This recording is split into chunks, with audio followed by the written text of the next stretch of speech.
Okay, good evening to everyone. We're going to get started. We want to welcome everybody this evening. Just before we got started, I usually leave my cell phone off, but I've just got a text from Syracuse that someone in my wife's family is not doing very well, and it doesn't look good, so I'm just keeping it on here just in case I get a text from my wife. Okay? No. All right, thank you. All right, I want to welcome everybody this evening to our general meeting, March 1st, 2018. We do have an agenda here this evening, which is the call to order, the council acceptance of the agenda, rules of order, follow up from the general meeting of July 27th. We have a presentation from Ando Adatwi, presentation on the political service agreement, as well as a presentation on a Seaway and Dundee land claim. And we'll also provide an update and allow for discussion on cannabis, and then take business from the floor, a resolution of council and announcements, and then the next date for the general meeting. So before we begin, I do want to ask for a moment of silence, as it's been protocol that we pay respect to the members that we've lost since the last general meeting. So I'll ask for a moment of silence right now to recognize those members that we have lost in the community over the last month.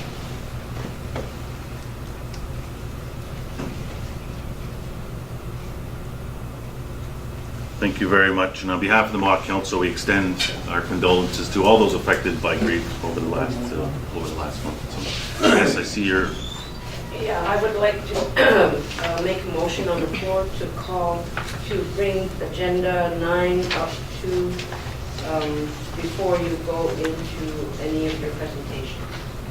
Can I have a seconder for that?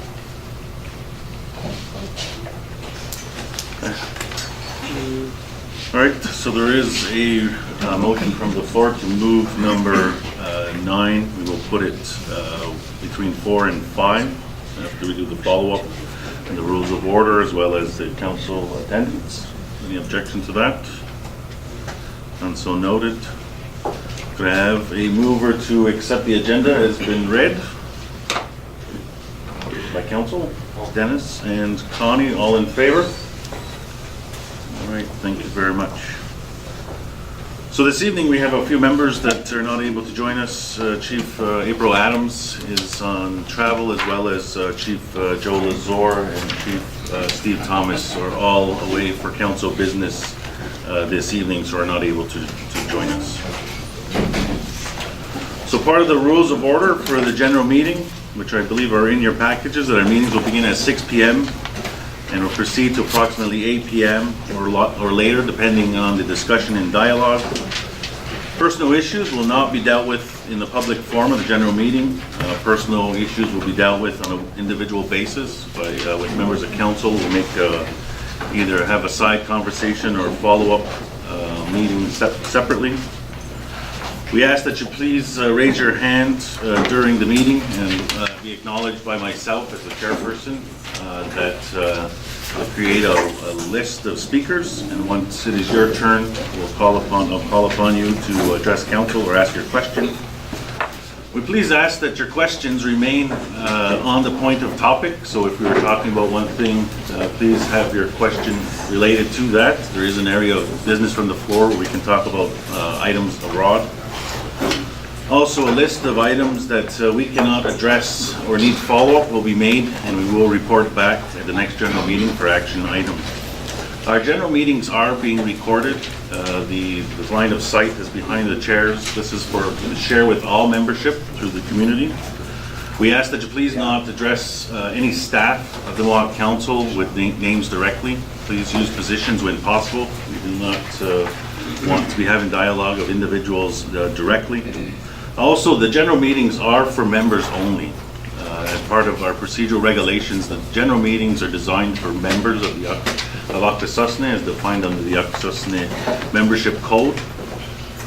All individuals who are not members have to be invited to the meeting in order to attend the meeting. And if we do have members that are individuals who are not members, we will ask that they please excuse themselves. We do have one person who is not a member of our community, who is our executive director, who is over here, will be participating in one of the presentations this evening. So he has been invited to the community meeting but we'll be here for that discussion item, and then we'll depart after that.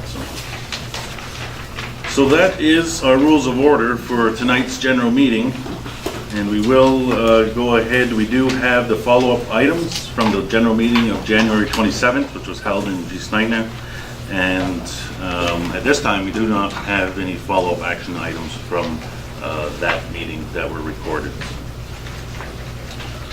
So before we proceed with any of the presentations, as requested and accepted by council, we will proceed to business from the floor to begin this evening. I will now take any items that the community wishes to discuss with council, or any presentations that would like to be made.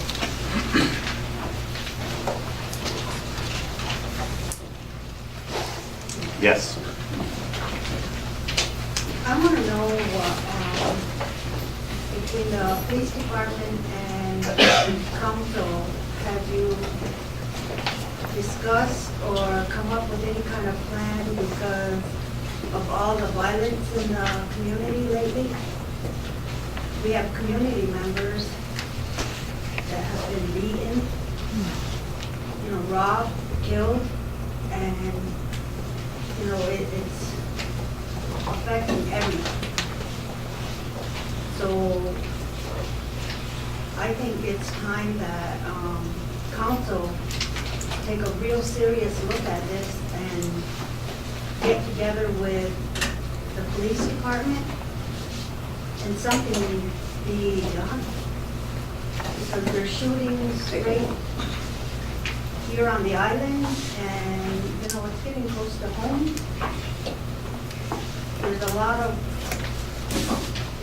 elders in the community, and who's there to help protect these people?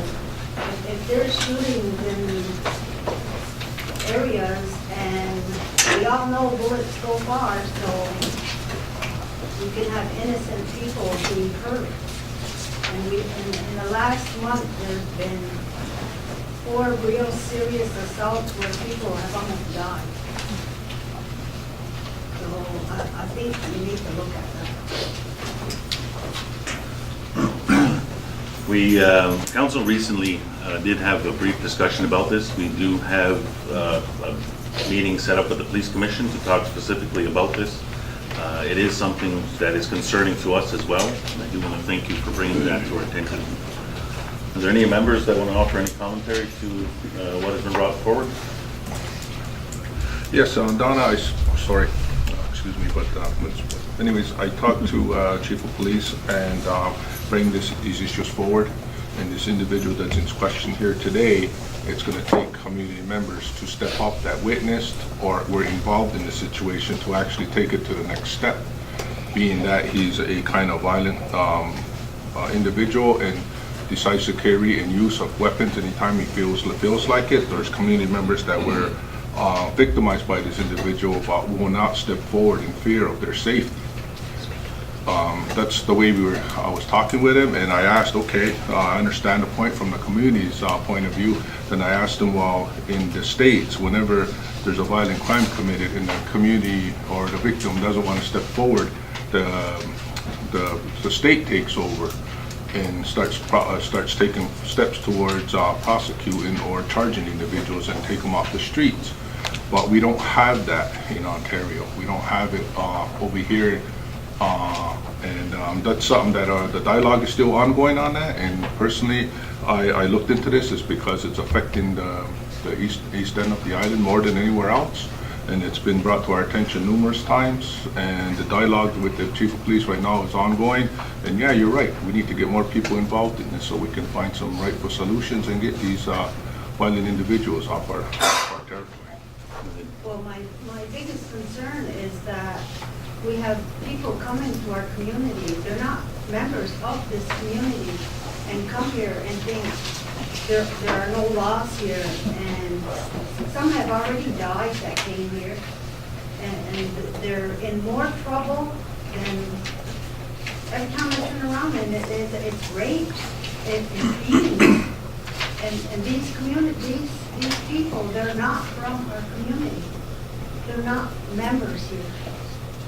So why can't, and I know who you're referring to when you're talking, and this person, why can't council and the police department banish him? How many people does he have to hurt and kill before council steps up and does something? He has absolutely no regard of life. Well, on that grounds, I think it's gonna take a community effort to get this all done, meaning the people's gotta be willing to come in and give interviews in confidentiality, and then we can move forward on these grounds. Because right now, if these issues ain't coming forth in a formal format, and then we're gonna be judging on assumptions, hearsays, and rumors. So I understand the severity of this and the seriousness of this, so we'll be asking for the community's assistance on coming forward. It's gonna take the courage of the community and us in order for to proceed in this area. And I understand everybody's, where you're coming from. I've been hearing the phone calls. There's not just one individual, there's more than one, and there's probably one in every district. Well, you can start with me, because I'm willing to give a statement, because you know what? The safety of the people where I live is in jeopardy right now. Well, And if it takes only one person to bring this forward and get it going, because what's gonna happen next? You know, we expect you as council to protect the community. I'm asking you to do that. you know, Yes. My grandson is very fearful of his family. When he goes away to work, he's scared all the time he's gone because there's a person that lives near him that gets the gun or whatever. He goes nuts. He's on drugs and stuff. I mean, he's reported to the police. He's told them stories about all kinds of stories. They don't want to do nothing about it. It's like he thinks they're scared of him. And you know, how much, does he have to wait till one of my great-grandchildren get killed? And then we move? Because I know if that happens, there'll be trouble. There'll be trouble. I know, as I mentioned, that council has had a conversation about this, and we'll be setting up a meeting with the police commission to talk about what efforts are underway to enforce, to protect the community, and we'll report back after we have that meeting on what some of those efforts are. Just a suggestion, I was on the police commission before. They move really slow, so I would suggest that you set a date and meet with them. No, we will accelerate it as quickly as possible. So, thank you for bringing it forward. We'll continue to update on as we move this forward. All right, we'll call for more business from the floor.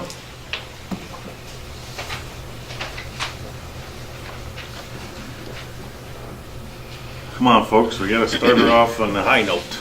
There we go. There's a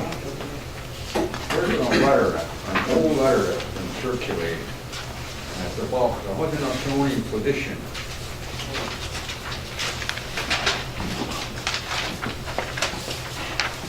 On the different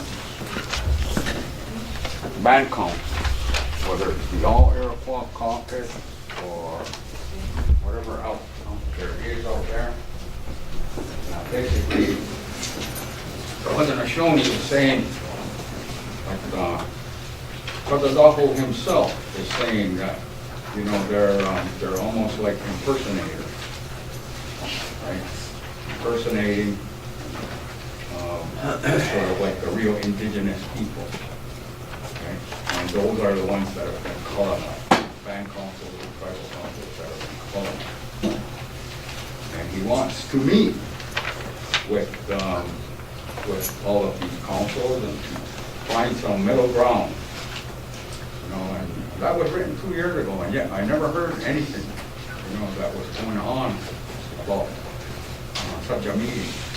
I remember when Brian Skidder was a chief with the Mohawk Nation, right? He was a good liaison. Another one was LaFront, Ron LaFront, was also a good liaison, right? But that was from the Mohawk Nation side, right? And I don't know what kind of liaison is going on now, right? Because it seems like people are still concerned about that letter, even though I think it's been around for a couple of years, right? And it's now surfacing again.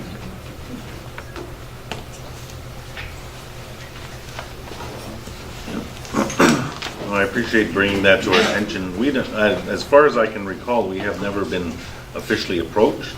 This may have at some point been circulated through email or anything like that, but I appreciate you bringing that forward. And we can speak with the tribe as well as the Mohawk Nation about, if there's an opportunity to further dialogue about this, and if this continues to be the position, and we can report back to the community on that. Yes. Go ahead. Yes. Well, I guess a lot of people are probably aware by now that the government, the federal government is giving, so-called giving, surplus lands. And I was just wondering, is it not, wouldn't we be similar to the, where was it, the George problem?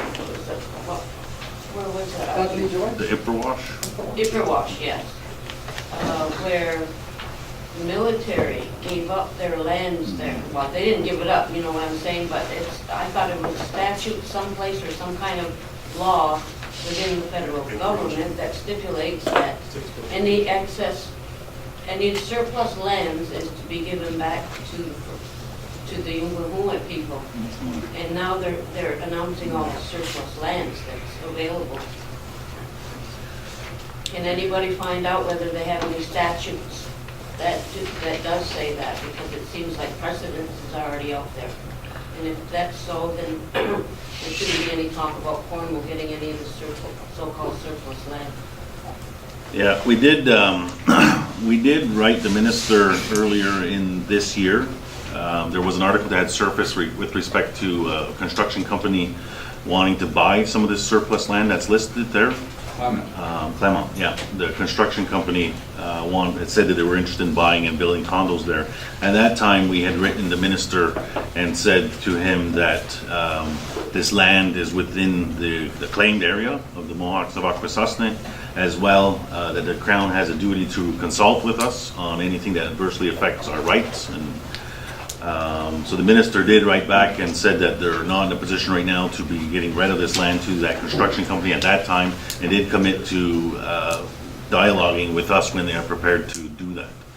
At the time when when they made that decision that it was surplus, they did write us at that time and said that we have declared this land surplus, but we haven't determined how we're going to, or what we're going to do with it at this point.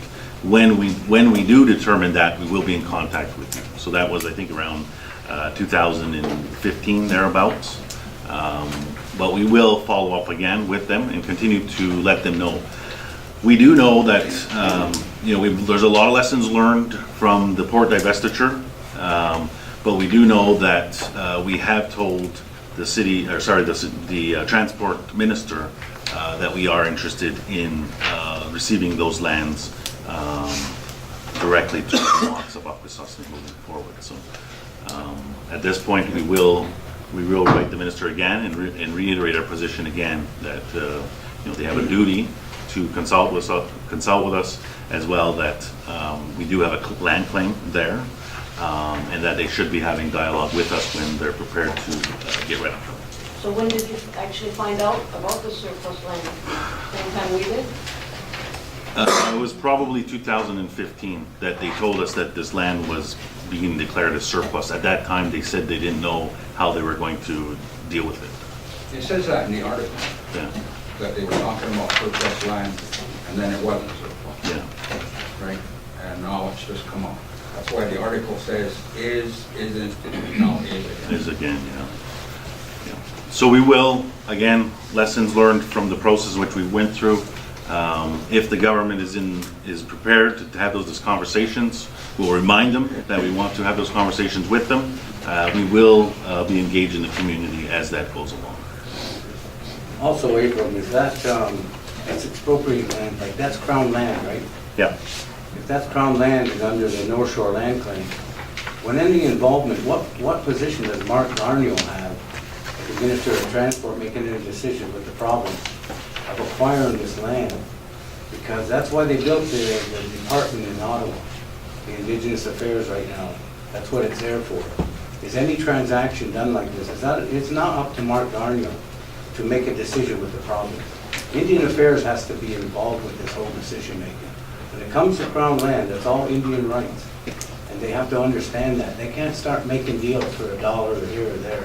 I mean, you have a hell of a case, and we have to stop that. Yeah. No, you raise a good point, and we'll put the Minister of Indigenous Services as well as Crown Relations on notice as well. That's right. Yeah. Okay. Next question over here.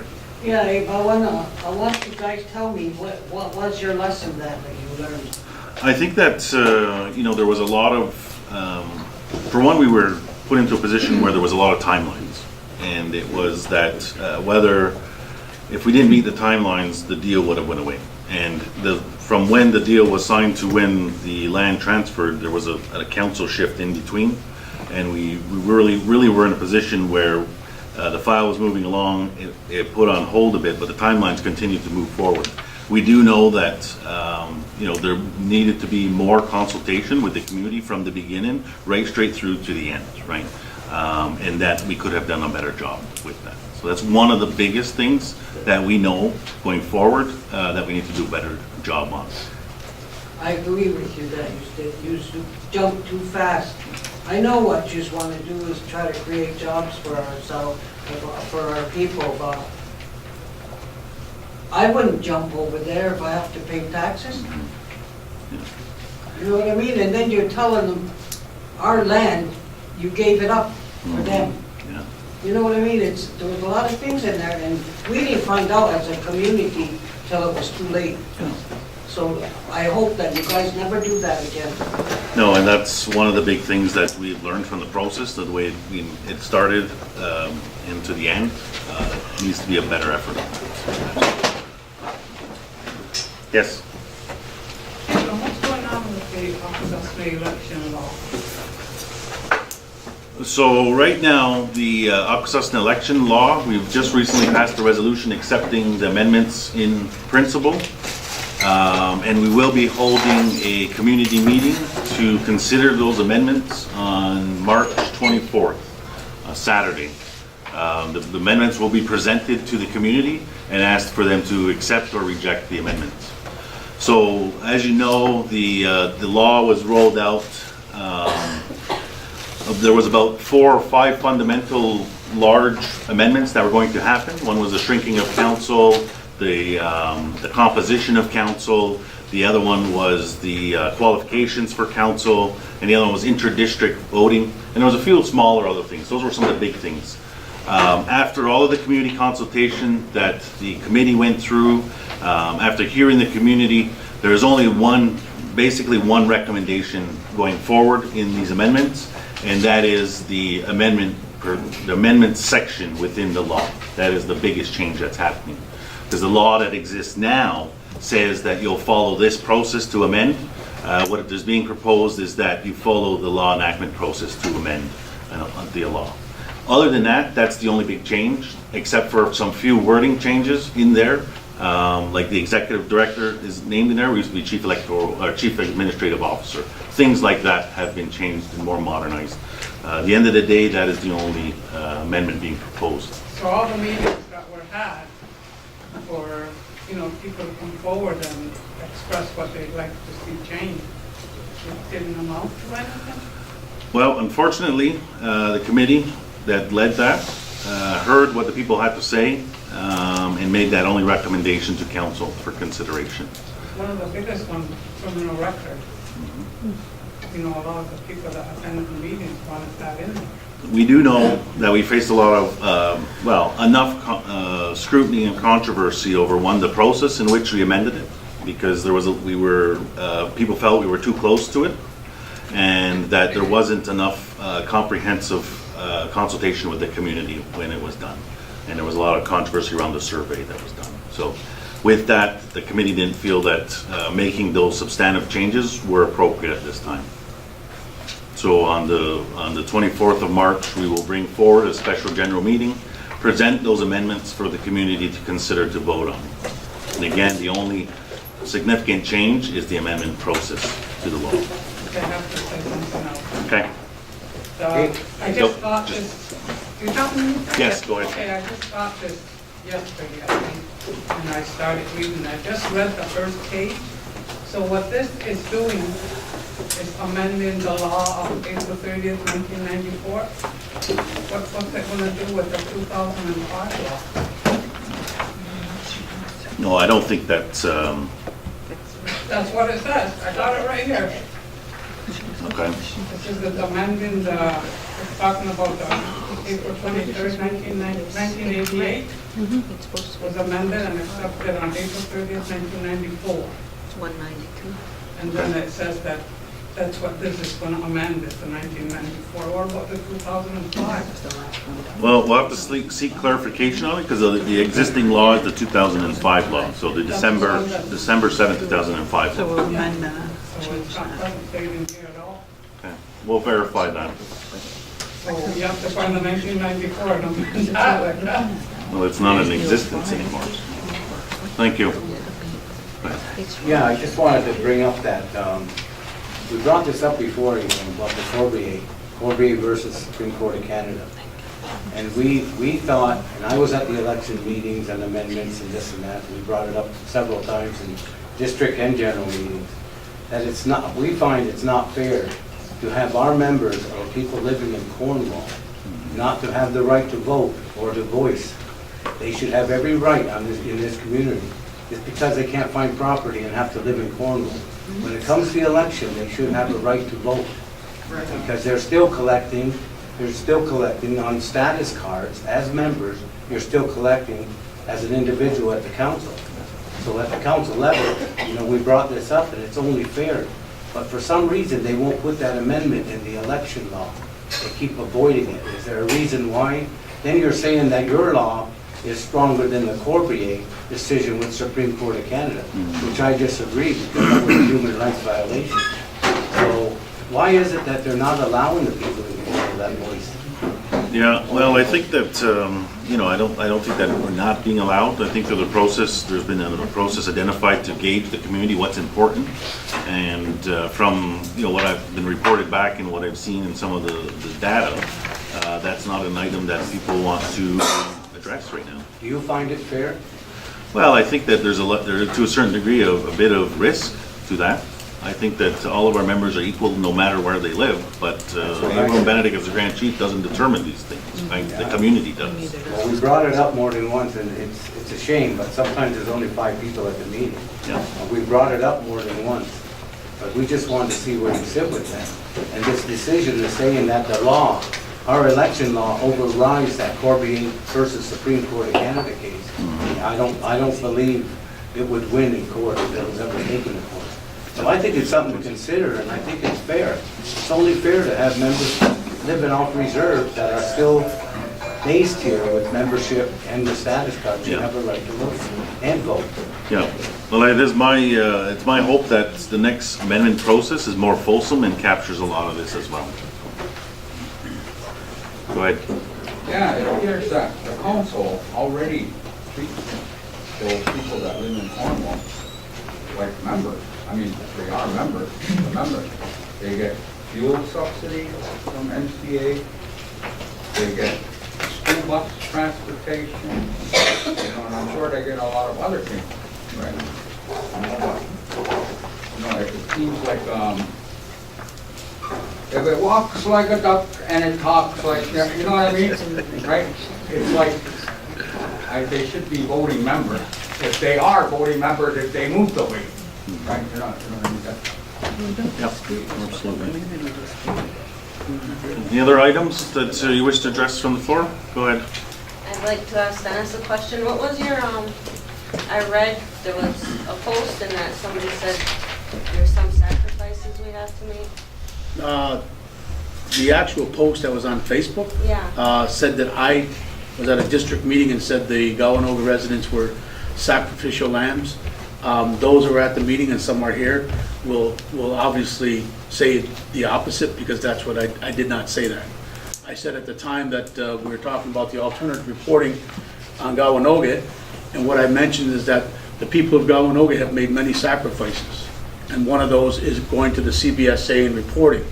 And at the time that we were discussing this, and it was a gentleman who wasn't from this community that brought this subject up, and at any rate, he said that we were sacrificial lambs, and I said, no, you're saying that, I'm not saying that. And those that were there heard that. So, and you can ask any of my fellow chiefs that were there, anybody that was in the crowd that was there, they will verify that, because I did not say that.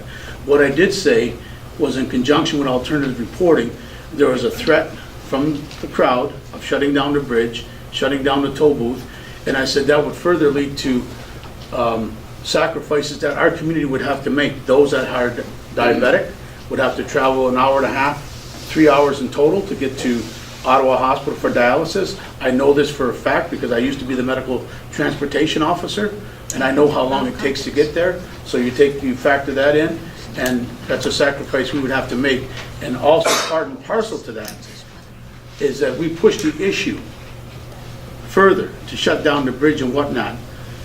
Do we want our relatives within the Gishnina and the Ganadaga districts to go through the same thing we're doing with CBSA and U.S. government immigration and customs there? And to a person, I don't think we want that. So in a way, we do make sacrifices here on Gawanoga to that. And I did reference the remission order that we fought for back in 1969, that some of our people on the Cornwall Island did get arrested, or Gawanoga. And for the most part, that remission order is for everybody, but for the most part, it benefits most of the people on Gawanoga, because we're the ones shopping in Messina and bringing things over to Gawanoga for our house, for our goods. So in that way, we are making sacrifices, but in no way, in any way, did I ever mention that any of our people were sacrificial lambs. I just want to add a bit to an item that he raised, is the alternative reporting. So we did 3 community presentations at a general meeting on alternative reporting, and I believe 3 focus meetings specifically on alternative reporting. And what we're in the process of doing is rolling up all of that information we heard from the community, and going to be bringing that back to a table with CBSA to further that conversation. I do want to say that alternative reporting will not go forward unless the community is comfortable with it. Whether no decision has been made whether or not this will proceed or not. We are still in the negotiation phase, and then once we take back what the community has said and work with CBSA, negotiate with them, we will report it back again. It will not go forward unless the community is comfortable with it. I just want to reiterate that to all of you, because there's been things going around saying that council is moving forward with this. As we said at all of those meetings, which were 3 general meetings and 3 focus meetings, we will not move forward until the community is comfortable with it. So just an update on that. Thank you for allowing me to clear that up. Is there anything else before we proceed? Here, and then we'll proceed over to you. Yeah, I went to a meeting, and there was this discussion on the community trust, the $50 million, the principal that was locked down. The principal of the money's locked, and the interest is shared amongst the ITT, internal technical team, the overseers, and the trustees. And you got the double managers, you have an audit team, you have everything. So that there is a box.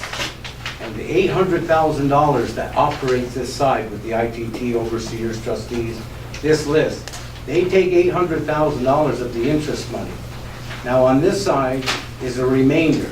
This year it was 1.3, 1.4 this year, 2018, is $1.6 million to be distributed amongst everybody who has a project, entrepreneurs, economic development, good ideas. So when I went to the meeting, we started going through some of the handbook and the different criteria as far as accessing the money, for projects. And we started going down the list, and I see the beneficiary on there is Mohawk Council, because on the behalf of the council, they're the ones that laid out this trust or whatever they decide to do. But they're only supposed to be the beneficiaries. The decision makers are on the trust.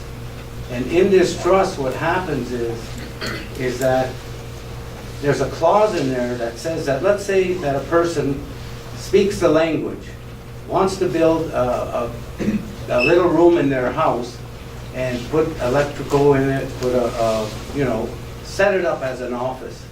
So they want to build a curriculum on the language. They want to build this, they want to show little books, they want to do all this stuff to build the language and have it accessible to the community.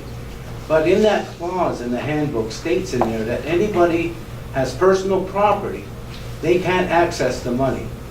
You can't access it, even though all the CPs, everybody has certificate of possessions, you still can't access that money for a personal project because it's your building. And to me, I was telling the trust committee, I said, you know what? What that does is it gears all that money back to the council. That's what it does.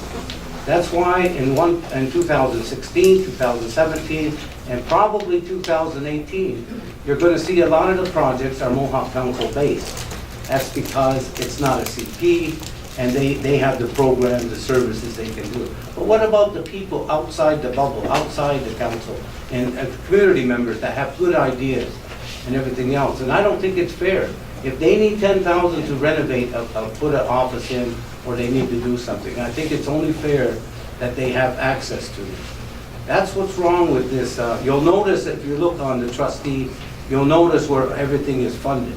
And you don't see too many people with good ideas on that. The money is not available to them, and that's the reason why.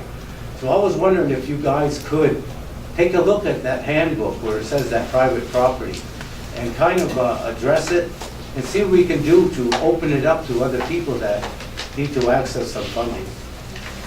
Yeah, no, absolutely. We'll note that as an action item. We can follow up and seek clarification on what some of the options may be. Not, unless somebody has any other information on that. There's an amendment process in place built in. If you read I'm sure you read the whole gamut of it.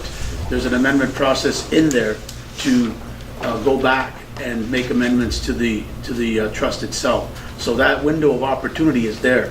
It's just a matter of doing the proper process to lead to that amendment change. It's another thing, Dennis, and when I go to the meetings, there's like 3 or 4 people at the meeting. There was only like 4 of us there at the meeting.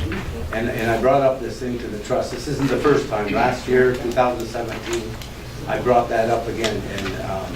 And you'll notice, it just goes back to all the things with the council. Yeah, I understand. You know, I just don't find it fair, because a lot of people out there, they have good ideas. Well, I'll give you my word tonight, Dave, that I'll look into that amendment process to see what we can do about that private property issue, and see what we can do to get it removed from the trust, to open it up to people who have businesses on private property. Yeah, I Okay? appreciate it. Thank you. Is your comment related to the trust? Yeah. Go ahead. Why do you put restrictions on, with the heating assistance? This is my issue. The heating assistance is meant for like 1 per household, and the money where you get the heating assistance is meant for the whole community. Why are the welfare recipients and ODSP or disability recipients not eligible when they would need it more than everybody else? That's a good question, and we're addressing it at our next council meeting when it comes up ahead of time. Chief Joe Lazor and I were doing work on that to try to get all of the people into it. However, with the ODSP and the welfare people, is my understanding that they get dollars from their budgets for the fuel. But you are absolutely right, and that the fund is for everybody, regardless of whether they're on Ontario Disability Support Program or Community Support Program, aka welfare. You are absolutely right, and I agree with you. And Chief Joe Lazor agrees with me as well. We pushed something through for this year for the heating assistance, and we're going to be working on those 2 particular items going forward. So that's something that I and Joe Lazor are working on as well. Okay. Is your question in relation to this? Yeah. Okay. Is it going to be really fast, speedo? Because these guys have been Well, we- They need it the most. Well, we don't know how many's out there that need it. I mean, we have the numbers in terms of, we can get those numbers just like that from the community support program. Whether the decision is going to be made next week, I can't really tell you. That would have to be addressed by council as whole in our meetings on Mondays when we have our special meetings. But right now, we haven't got those numbers together, but we can get them easily within a day or so from the community support program. Okay, we'll move on to the next, yes. I guess I'd just like to state my disappointment with the recent decision of the Elders Council to allow Shawford to stay on the island, and they reversed the decision of the membership board. I'd like to know what criteria they used to overrule the membership board. Because he's been here for a while.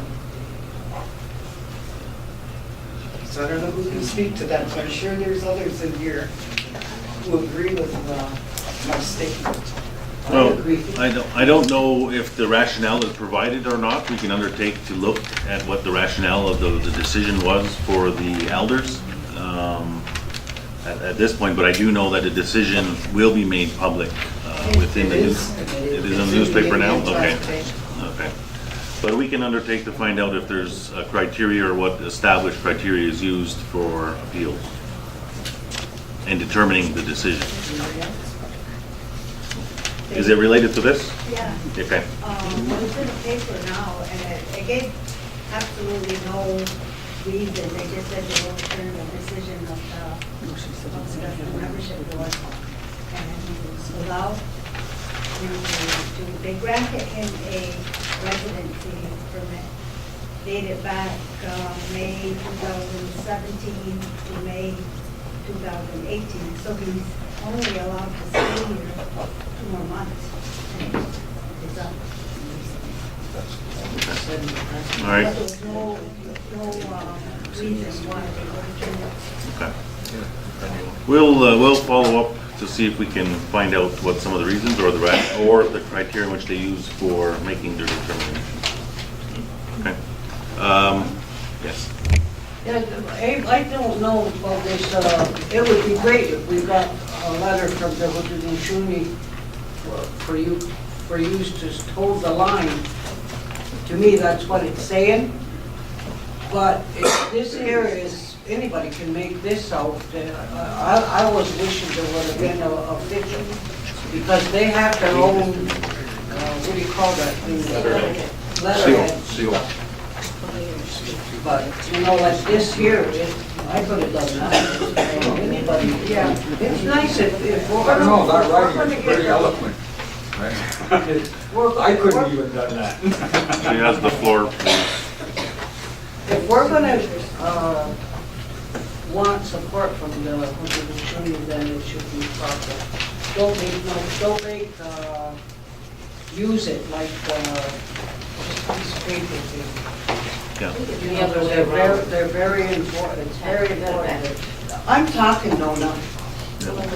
We will again speak with the tribe in the Mohawk Nation about this, if they have any other additional information. This is, I don't recall seeing it before, and again, you raise a good point, whether or not it's official, we could seek clarification. But as to my knowledge, in the last, last two years, we haven't got a call or official letter to the Mohawk Council saying anything like this from either the Mohawk Nation or the Haudenosaunee Confederacy as a whole. Well, I'm gonna call Richard myself. Okay. Before we go any further, I would appreciate when 2 elders are talking, that we don't say fight night and stuff like that. You have to respect our elders, and if they have an issue with each other, they will settle it themselves, but we don't need anybody interjecting. You know, go. Thank you, Dennis. At the back? I'm here tonight to let you know that my daughter recently went to CPSA last week, and she is a single mom, and she's in college in Malone. Upon arrival at CPSA, as a mother and a grandmother to protect my grandchildren, when my daughter approached CPSA, She told him where she was coming from, the States. And then she come home and she went to my house. She didn't tell me right away. So she says she turned around and she went back to Cornwall because she wanted to get fast food for her and her little girl. So the CBSA officer says to my daughter, he says, where's your little girl? And I said, what the heck is he doing? Is he stalking you? And she usually has the little girl with her, but at this time, she was with us. And he had no reason to ask, where's the little girl? All they could see is one person was her. She's doing the right reporting and everything. And I said, this needs to stop.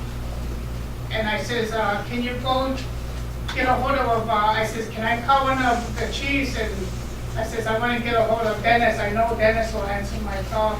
And she goes, Ma, she says, I'm so tired of it. And she says, it seems like they're stalking me and my baby. And I was so pissed off. And, I just wanted to go there and see what's their problem. But of course, I just sat back and, I need help from you to determine. I know you say fill out the papers, but nothing gets done.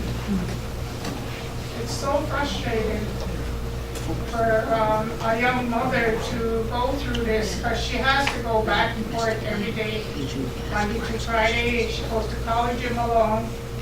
And it's none of their business if that little girl is in there or not. You're absolutely right. It's like stalking. I'll meet with you after and I'll get all the information and I'll take care of it first thing tomorrow morning. All right, and now, Okay, Bill? Okay. Any other business from the floor for this evening? Yes. I noticed that a lot of the lands in the North Shore claim are coming up for sale. Are you guys gonna try to buy it, or is there anything on it? Any information on it at all? And as far as like the surplus lands or just? Yeah, surplus land. Okay. If we're going to, your question is if we're going to buy any of it? There hasn't been any initiative right now to purchase any of it. With respect to the surplus lands that are on the shore of Cornwall, we are going to inform the minister again that we're need to be consulted and that we're interested in receiving those lands as well. Yeah, and I see Cornwall has an interest in it. But isn't it by federal law that that land has to be offered to First Nations, the nearest First Nations, before anybody else? Yeah, there is a policy which the government has on divestiture, and it does mention First Nations in there. So, we do know that that land was declared surplus in around 2014. It was raised earlier this evening at the beginning of the meeting, and we said that we would write the minister again and inform him, as well as the Minister of Indigenous Indigenous Services and Indigenous Crown Relations, including the Transportation Minister. Yes. If you look at maps like of Ontario, Canada, you'll see tree, lots of trees. But then when you get to Akwesasne, right, they didn't invent treaties yet, right? When they started moving in, because it was around 1776 when the Americans, who were British citizens, rebelled against their king, right? And that was a refugee camp. Because we were friends with William Johnson, we took care of John Johnson, who was in charge of the New York regiment that got they got beat up really bad. So we had to carry, we went, the Iroquois of St. Regis went down there, right, to go around the Albany area, carry those people, soldiers, babies, women, right, across the Adirondack, right, and brought them here, right, because we liked William Johnson. right? He's the one that married Johnson, married, right? Wally was married, yeah. Right. We were saying Wally is married as well. Yeah. Right. So anyway, right. So what had happened was John Johnson hated us. Maybe because he was embarrassed that we had to take care of him, right? But he made a deal with us. There was another guy who was the Governor General at the time, who was brought up during the Six Nations when they had that land grab over there, when they were taking over one of the part of the town over there, right? And what had happened was, right, he made a deal with the Governor General at the time because he had to pay his officers and his soldiers. He wanted to pay them in land, right? But he had to get it. So he got the Governor General to sign a deed, right? But we were expecting them to leave anytime soon as they got better, right? So what had happened was he produced that deed to us, to our ancestors, and said, I have a letter that says this land belongs to me. Where's your letter? Right? That's how it all started. But the thing is, when you look at that piece of land, it's called, we're protected by the Royal Proclamation. We're not part of a signed treaty with Canada or Britain. We're protected by the Royal Proclamation, right? And that's deeper, right? That's incorporated even into the Constitution, this new Constitution here in Canada, right? So, you know, guys like Paul Williams, you know, guys like that know all about that stuff, right? You got even better lawyers than that. We're willing to dig harder, you know, to find that. Because this place here has been surveyed so many times, right, as compared to the rest of Canada. Yeah, And it was used on the Easterbrook. When Paul Williams and Sally, when they fought in the case, it's in case law right now. The Easterbrook, I mean the Royal Proclamation 1763 was used to win the Easterbrook case. So that's what Lloyd's saying is it covers this area. We'll use it for it. Okay.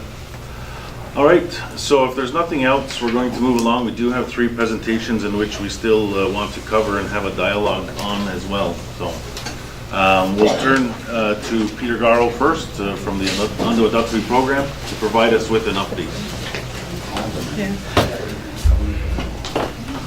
I'm glad to be here. If it was last week that they had this meeting, I might not have been here because I was trying out for the snowboard. The Olympics in Korea didn't make the team. So. That's another story. What I'm going to present tonight is that we want some family meetings. We also want to have lunch and learn with programs, which we're doing anyway. But we have a whole list of various events that we've gone through. We've handed out a lot of information. We've answered a lot of questions. The big thing that I want to leave with you tonight is that whether you agree with it or not, just vote when the vote is called. We need you to come out to vote. Try to gather as much background information as you can to really take in the seriousness of what we're trying to do with this new administrative agreement with Canada. It's a new relationship. It's an administrative relationship that we're doing. We're also, and I'm glad you brought up the letter, this one here. I have an official one with the letterhead, I think, on my office. I think, Philip, you handed me one, right, from Mohawk Nation. We are meeting with Mohawk Nation. We're going to talk about where we're going with this. And they recognize Mohawk Council is dealing with an administrative agreement with Canada, not with Indian Affairs, not with Crown, what they call Crown territories and treaties and all that, Crown relations. It's with all of Canada, all the departments. And it's a biggie. So with that, how are we doing? This is me when I was younger. We had the History Summit. We had a number of various events, and we're just showing a bunch of pictures of us. Go ahead. The History Summit. And what you talked about today, Lloydie and David, this was an important event because it talked about unity. It was sponsored by ourselves and Arrow. Cheryl, I was glad you were here because you are a big part of that planning committee for this, and we're going to have another one, because it was so important to look at the evolution of Akwesasne, to look at what happened in 1776 and on. But even that prior to that, people have come up. I mean, when you listen to Henry Lickers at that history summit, or Doug George, when they made their presentation, it was amazing, the research. And these are coming from our historians, our people presenting these things. It's not from some university professor out there in wherever, Cornell or Carleton or whatever. No, it's our people that have done the research, that are presenting from their aspects of who we are, and how important our language is, how important our culture is, how important our unity is, because we're still one people. And so, but the work that we're doing on just the idea of this new relationship is for council, you know, and for the people. Because now, council, instead of doing all the 87 audits that they have to do to Canada, to all the departments, health, transportation, environment, Indian affairs, no, will be answerable to the people. That's what we're trying to do. This new Prime Minister, as I talked about before, with the Liberal government, they've opened up their eyes. You know, they know. We couldn't do this 10 years ago. We were floundering for 10 years under Harper, because he said a Canadian's a Canadian's a Canadian. Nothing else. But now they're saying, hey, we have to recognize the indigenous people, the first peoples of the land. And so they're opening it up. So it's really interesting. Go ahead. We even invited Delia. She talked about St. Guadalupe Gacuita when she took her voyage, if you want, her trek from Mohawk Valley, Ganawagi, and the whole, I guess, all of the work that she did to get her canonized as a saint. Those are the type of the people that we brought together to talk about who we are. Really important stuff. That was at the History Summit, I think. Yeah. This one here is really remarkable. Loran Thompson, Daryl Mitchell, Tommy Porter, they talked about the importance of language. Loran spoke just in Mohawk. But after they talked, and it was so overwhelming what they had heard, what the people heard, that they all shook hands. These two haven't shook hands in 30 years. When Doug George came to speak Thursday night, he talked about the whole evolution. And he had a time frame. There's only about an hour and a half, maybe 2 hours, because with questions and that. The next morning, Della Adams and I, Loran Thompson said, can we have coffee? I want to talk to you. I want to talk about what Doug George presented. Because the last time Doug George presented, or last time I seen him, guns were pointed at each other. He said, I haven't seen him, you know, talk to him for that time. But he said, you know what? When he was presenting, I could have listened to him for 6, 7 hours. That's how important that was. And we're trying to gather all this with Arrow, bring all this information about who we are, so we know what our position is. But we also need to know to tell our kids. That's probably the most important thing that we're doing, is that when we're engaging in our discussions on this whole self-government, it's for the future. It's for the next generations in that. Whether we say yay or nay, whether we vote yes or no, whatever, but we're bringing all of this up, and we have the opportunity to raise as much information as we can. Well, the last one, I'm going to go with this one. On the environment. That was another very intriguing presentation. And how they presented it on just the evolution. They talked about the theories of the Ice Age and the glaciers and everything like that. Wait a minute, we went south. Really important. Again, there's no Philosagas out there, you know, talking about their research. No, it's ours.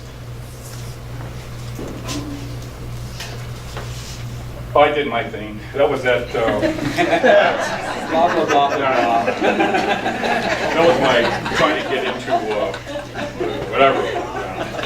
But anyway, did Wheel of Fortune. We've been to 2 various winter carnivals. And next. Made presentation to Carleton University people. We did a full assembly with CCBS, the whole student body, all their teachers. And it was in 2 different sessions, and it was outstanding. One question from a kid at the end. He said, I really like what you guys presented. Can you just answer me? Do you own the river? Darn right we do. Is it recognized? We're fighting for it. We own that river. That's ours. That's part of our sacred territory. Much of this land, the Adirondack, Mohawk, that's our sacred territory. And this was a grade 9 student that asked that question. I go, what an astute boy to ask that question because from all of this. That's one of our sessions. I don't know what we're doing. I don't know. Do you recognize this one?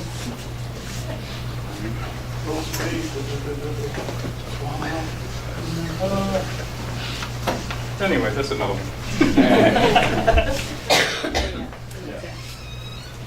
That's it. So you have the information there, but the other thing that I just want to leave with you is that we have an opportunity to do a membership survey. We're doing a membership review. Dr. Dolly McDonald, I used to call her Dr. Death. But anyway, Dolly, you know Dolly. Dolly McDonald? Yeah, Dolly McDonald, you know, and I want to dance with her, Dolly, with the hole in their stocking. Dolly, she's doing a review of the membership code, the membership board, but she's also doing a survey. It's out right now. And look at it, it's on her website. Fill out the survey for any changes you want on their membership code and that, because what you talked about as far as voting, if you live in Cornwall, can you vote? Because what you raise is something like Smokey Robinson and Miracles brought up a number of years ago. I second that emotion.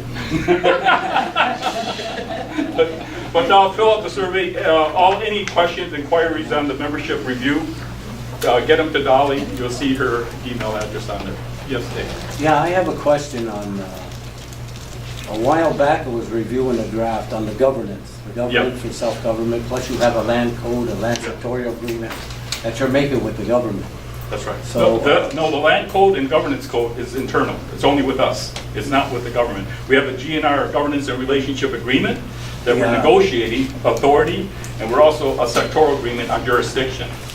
Yeah, but those are different. Okay. The land code and governance code and the land law is internal. That's only for us.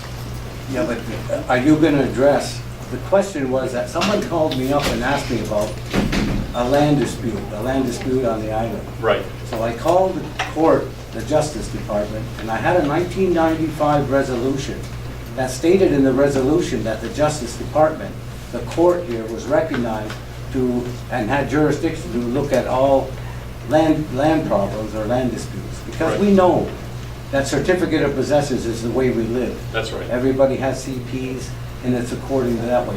If the CP's issued wrong, good luck trying to change that. Right. So anyway, I was looking at the draft, and so I called the justice last week, and they said, that's what we're fighting for. We're still not recognized. Canada will still not reverse a decision on the land problem. That the minister made. That, not just the minister, or anywhere it was made, you can't address it. So I'm looking under your land dispute resolution that you have, and it says in there, Akwesasne seeks, first of all, the jurisdiction. Right. You want the jurisdiction not to be in the hands of Canada. That's right.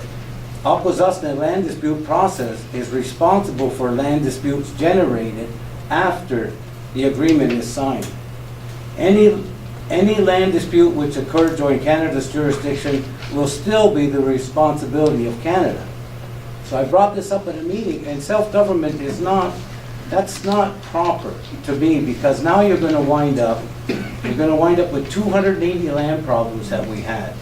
And they're going to wind up fighting with the federal government, but your land, now you have this land code, this new agreement, and what it does for you is, no, we only deal with the ones that are wrong from the day we signed this agreement. No. The thing is that we're in our clauses in the agreements that any land problems, issues, disputes that Canada was responsible for, they're still responsible for it.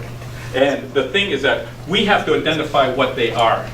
And we have to bring it to Canada's, right now, into their agenda to say, these things are unresolved, let's do it now, before we even enter into it. Oh, before you enter into the agreement. They have to, and a lot of them are estates problems. And right now, Wendy Thompson, she's handling something like 34, 35 estates a year. She's following up on those. And she's being paid through us from Canada to resolve some of these. We want to do the same thing with the land. If we establish our own land registry, our land office, those things have to be cleared up, and Canada has to pay for it, not us. Well, that's the problem. That's People right. right now are wound up, they wind up fighting Canada, and they don't have the money to fight Canada as far as the land. Canada So now is- you have a 2627 of your Indian Act, which states in there that if the estate or some transfer was made That's through right. fraud or error, it's discretion of the minister to reverse that decision. But you'll never get there. It's like a black hole in the Indian Act. That's what we're faced with that, and Yeah. that's why we're looking at the estates problem. We're looking at all the land disputes. We said we have to identify what those are. As a matter of fact, we also talked about the survey fabric.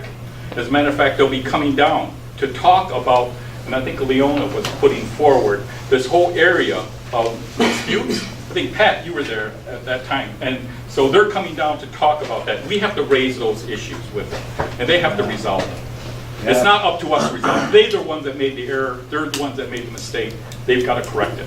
And what happens if they don't? What happens if they say, no, well, you're self-governed, do it yourself? If it's not ours, I don't think that, if it was under Harper, he would probably say that. He would probably say that. Yeah. But it's not. This government has made all kinds of different promises, commitments. He has issued mandate letters to each one of his ministers that this is a time for a new relationship. You better start working on those. You better start resolving them. And so that's what's really key. I mean, I'm not trying to be ignorant here, but to watch that and see, traditionally, and see these people in these big conferences, it all looks good, but we have to get down to the That's reality. right. And we have to bring them here. You have to bring them here, That's right. yeah. If you're gonna address that, you should address it properly, because the way the system is made right now in Canada is they make that sure that you go broke, so you cannot address your issues. Even if you go against these lawyers, the first thing they do when you bring an issue to them is you need a lawyer. And that lawyer is there to drain your wallet. So if you go after that lawyer and you get a ruling in your favor, good luck in collecting. I'm waiting for my certificate that I can put on my wall and say, at least I won. Right? Good luck in collecting 1 penny. So what you have to do is go after that system. Because they're there to drain the Indian. They're there to drain all our pockets. That's what this system, that's what you have to face today. We're facing it. I'll tell you right now that we're facing it. We've raised these issues. That's why we cannot have continued on the same relationship as Canada that they dictate to us. That's right. No. We're much stronger than that. And I'll tell you that we are taking them on. And we're taking them on right now to give us all the support, not just lawyer support, but our own researchers. When I show that picture of the History Summit, those people that come forward, those are the people that we have to rely on to argue with us, because they have the facts. They have all the, if you want, acumen, the knowledge, the skills to do it for us. And we have to do it ourselves. There's no way that we're going to rely on somebody else, provincial government, federal governments, other agencies to work for us, or others. We do it. Exactly, but what I'm saying is, we're stuck in their system, and their system is there to drain us. That's why we're doing a new relationship. If you think about it, this whole new relationship takes us out of that system. And that's what we're aiming for. And I appreciate where you're coming from, but I'll tell you that the only way we're going to do it is that if we stay in the same status quo, you're right. But if we don't, we change it ourselves, we negotiate what is best for us. And they better pay for it, because they owe us rent. They sure do. Absolutely. Back rent. Now you're 600 years. All right, Peter Gardo, thank you very much. I do want to say that the 2 gentlemen that you sent last month did a very good job. They also did say twice that there's a lot of people here, and they didn't expect that many. So, thank you. They did an awesome job. Well, thank you. All right, sorry about the snowboard. Oh, I know, I tried so hard to get on their team. This is the cannabis survey, so I'll just pass it off to people if you want to look at it. Thank you. All right, we're going to move along. The next presentation that we have is from the Executive Director and our Government Service Manager. David, take care. We are, the presentation is on a proposed political service agreement. Thank you, Grand Chief. Good evening, everybody. Thank you for this opportunity to participate and present in this meeting. I'm here today to present the political service agreement. Now, before I do get into the presentation, I just want to say that this is, and I said it last time, this is a concept. It's a proposed concept. It's not something that we're going to enact. It's something that we want community feedback on, because this is one of the big pieces from the governance committee that was established in 2016 that we're supposed to look at. So there's three things. Oh, so the overview, we talk about the governance committee, its structure, formation, purpose. We'll look at the political service agreement and the elements of it. We'll look at we'll do a side-by-side of the existing MCA working conditions, and then we'll talk about next steps. So I'll just step back a little bit. The MCA Governance Committee was established in 2016, December 2016. And the purpose of the Governance Committee was to do three things. The first was to review and amend, or to review and amend potentially three things. So the roles and responsibilities of the Grand Chief and Council, the Chief's working conditions, regulations, and the MCA portfolio system in terms of reference. And then so the group is comprised of the Government Support Manager, Chelsea Francis, my colleague here, myself, the Executive Director, representative from Justice, Nation Building, and we have representation from a chief from each district. Just go back this way. So we've been having our meetings. We've been talking about these three areas, and we're looking at strategies to address these. So as we looked at the roles and responsibilities of the Grand Chief and Council, we said, you know what we need to do? We need to look at incorporating some training. So we had really good dialogue in the committee, and what we decided was we need to create a manual. So create our own curriculum on what we think and what we believe our elected officials should be armed with. So as we had these discussions at the table, one of the questions we asked was, to the chiefs was, what would you tell yourself on your first day being a new chief that you know now? And the whole essence of that was to have our chiefs hit the ground running when they get elected into office. Because there will be a sort of a learning curve. So we want to do what we can to enhance the learning and be more effective and help our leaders be more effective in their roles. Because at the end of the day, this is really about enhancing service to community members. So that's one of the main reasons that we've undertaken this research, and really why we're here today to present this concept and this idea. So that was one part of it. And as we looked at the roles and responsibilities, we decided, hey, let's create this manual. Let's create a governance manual. So right now the group is working hard to compile that information. In that manual, we're looking at the history of the community, because we have to acknowledge the great work of the past political leadership that has gotten us to this point. They also need to know the organizational structure, they need to know about the departments, and they need to know about MCA's history as an organization. And then we're also looking at, well, what is governance? What's good governance? We're looking at financial literacy, we're looking at communication, and how to be accountable and in reporting to membership. So those are some of the key elements that we're looking at incorporating into this manual. So we've had really great dialogue on that, and then we get to the working conditions. So as we talked about this, we said, well, here's the existing working conditions for the chiefs. They sign in, they have annual leave, they have sick time, they have flex time. So they're really, in a way, they kind of have an employee relationship with MCA. So we thought, well, you know what? Let's do some research, and let's figure out if there's another working condition relationship that we can present. And what we've come up with is this political service agreement. So what is a political service agreement? So I realize I'm in the way right now. So. This is an agreement between Council and Mohawk Council of Akwesasne, and it is proposed to be a replacement document for the existing MCA working conditions.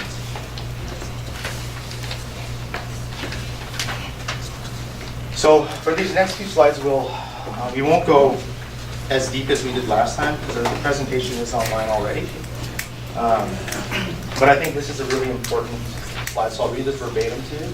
So in the existing working conditions, you have the provisions of the working conditions regulations as amended from time to time, and hereinafter referred to as the working conditions are adopted as terms of this agreement.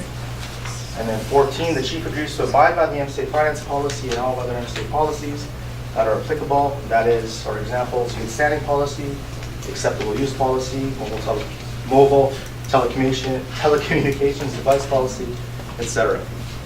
So in the political service agreement, it just goes a little bit deeper, just a little bit more specific. But generally, all the elements are still the same. So the council member is expected to perform his or her duties and responsibilities in accordance with the provisions contained in the Akwesasne election law, the oath of office, the ethical conduct law, and the MCA procedural regulation. Carry out involvement with the governance of Akwesasne in a professional, respectful manner. Contribute sufficient time and effort necessary to achieve outcomes which are in the best interest of the community, and respect and comply with all administrative policies and procedures of MCA, or alternatively to identify areas for improvement and mandate that said improvements be made. So really, you'll see that it's basically the same. It's just a little bit stronger language. Next slide. So here I'll have Chelsea just kind of give you a high-level overview of sort of, so this is the side-by-side. Ultimately, there's not really much of a difference. The major difference between the existing working conditions and this proposed political service agreement is, sorry, am I in the way again? Is really the time. That's what it is. It's time and location. So right now, the chiefs, clock in, they clock out, but under this agreement, they would get paid regardless. So they get paid their rate regardless of signing in. So if they come to the office, the chief comes in at 8, leaves at 8, and does that the entire week, they still get paid the 40 hours. Or if they come in for 40 hours, they get paid for the 40 hours. So really, that's one of the biggest differences. So if you want to walk through this. Okay. Jordan kind of hit it on the head already, but what I'll do then, like he said, is I'll just take you guys through a quick high-level overview of each of these sections. So like he said, there's just been some general tweaking throughout the entire document. A lot of it is just creating some stronger language and a little more clarity in exactly what the original working conditions had intended. So we can go to the next slide here. So the political service agreement in this section under other expenses is exactly what's stated in the working conditions. It's condensed, it's more clear. So this is just the other expenses that they incur during their time on as council members. So like when they're traveling, they have to pay for their meals. This is a part of it, and it's all in how they go about with paying for that. So you can go to the next slide. Other expenses, same thing on this one. The political service agreement and the working conditions here are the same. The language might be a little different, but it's more clear and a little more concise. MCA assets, same thing. Just a little more concise and a little more clear language. Credit cards, again, same type of language, a little clearer, a little more concise, and it explains a little bit more clearly for everybody exactly what the council members' responsibilities are. This one, authorized deductions, same language, clearer language for you. Benefits, this is the exact same in the PSA and the working conditions. So here, what I want to bring up is the group insurance and the Akwesasne pension plan. This was a question at our last presentation. So the group insurance is optional. As it's here, you can see that they select yes or no, so it's not an automatic for the chiefs. The Akwesasne pension plan is something sponsored through MCA, the funds that come through the federal government to MCA, and that's dispersed to all our Mohawk Council employees. So that's an option for them as well. So it's 10%, I believe? 9%. So the employees will pay in 9% and Mohawk Council will match it through that funding from the federal government. So this is optional for them. So non-employee status, this is really sort of the basis of why this political service agreement is here. The political service agreement, I'll just read this one. The working conditions state this agreement does not constitute an employee-employer relationship. The chief understands that this position is that of an elected official. Therefore, it is understood and agreed that the chief will abide by their oath of office and the ethical conduct law. And under the political service agreement, the council member understands that he or she is not engaged as an employee, servant, or agent of the MCA. This agreement does not constitute and shall not be construed as constituting a partnership, joint venture, principal agency, or employment relationship between the parties. So again, this is where the language is a little clearer, it's a little more concise, and it explains exactly what the chief's role is with Mohawk Council of Akwesasne as an elected official. Termination, this is the same language. There's a little more detail in this, as you can see. So this agreement may be terminated immediately upon any of the following events occurring. And it gives you a list, A, B, and C, whereas the working conditions refer to a section that you would have to go through the document to find. So this has everything laid out right in this section. Confidentiality, this is the same information under the working conditions as the political service agreement with a little more detail and a little more clearer language. Question. Yeah, question? Yeah, I want to know on your termination here, when a chief does step out of line and whatnot, what is it? Where can the person go to see that that happens? That they've broken their oath of office? Oath of office, yes. Okay. So it doesn't say on here what the...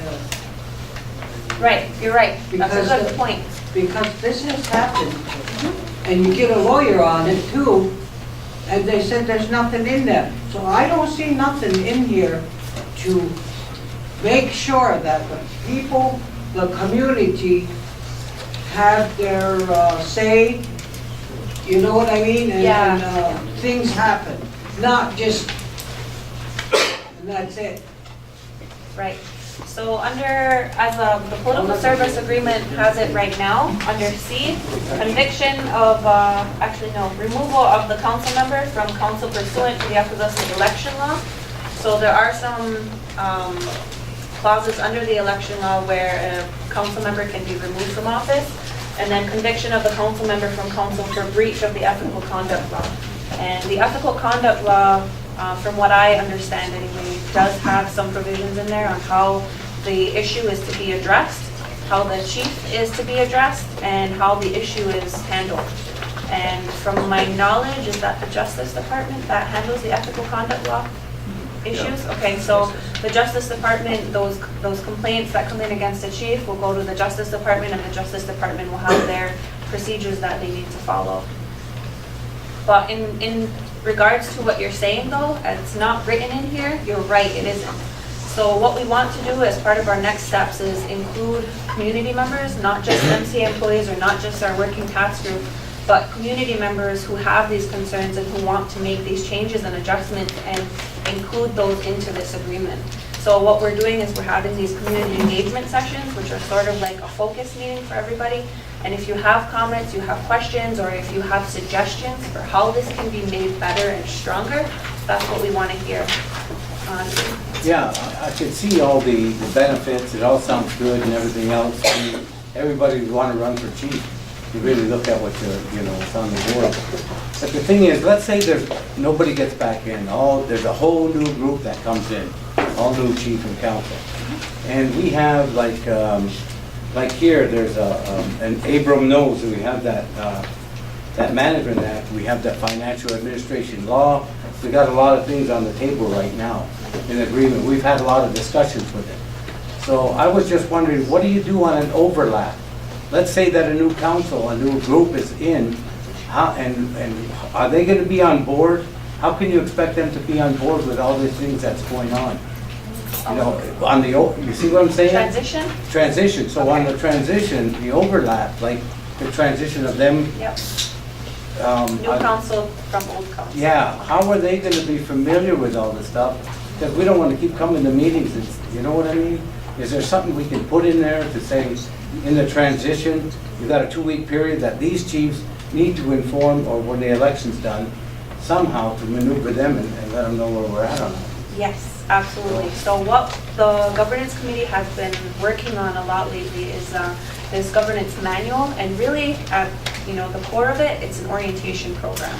So things in the orientation program that we talked about were, like Jordan had mentioned earlier, we asked the current council, what were some things that you wish you knew now or then that you know now?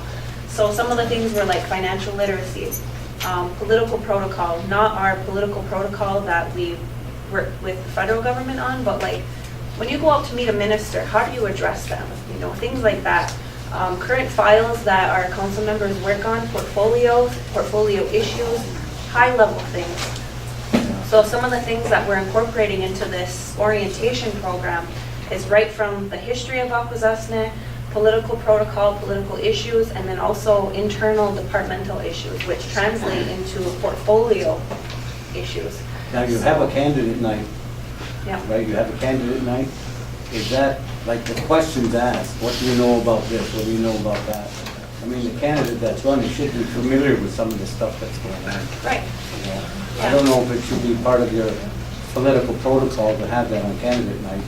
And some of the questions asked, should we see how familiar they are with all the issues going on. Otherwise, we come to meetings, we gotta start over again. Because there's a new crew, they don't know. Yeah, and that's something that we recognized was, how do we get that transition period to, so that our council members, if they are a brand new council that comes in, when they come in, they can hit the ground running. Right on. And they know what the information, they know what the, issues are, and they're ready to take them on. So that's the basis of our orientation program. Yeah, you hit the nail on the head, so that's exactly what the purpose is, that's what we want to do. Okay. So we're almost done here. Yep. So the confidentiality, same thing. The only difference is this note at the bottom.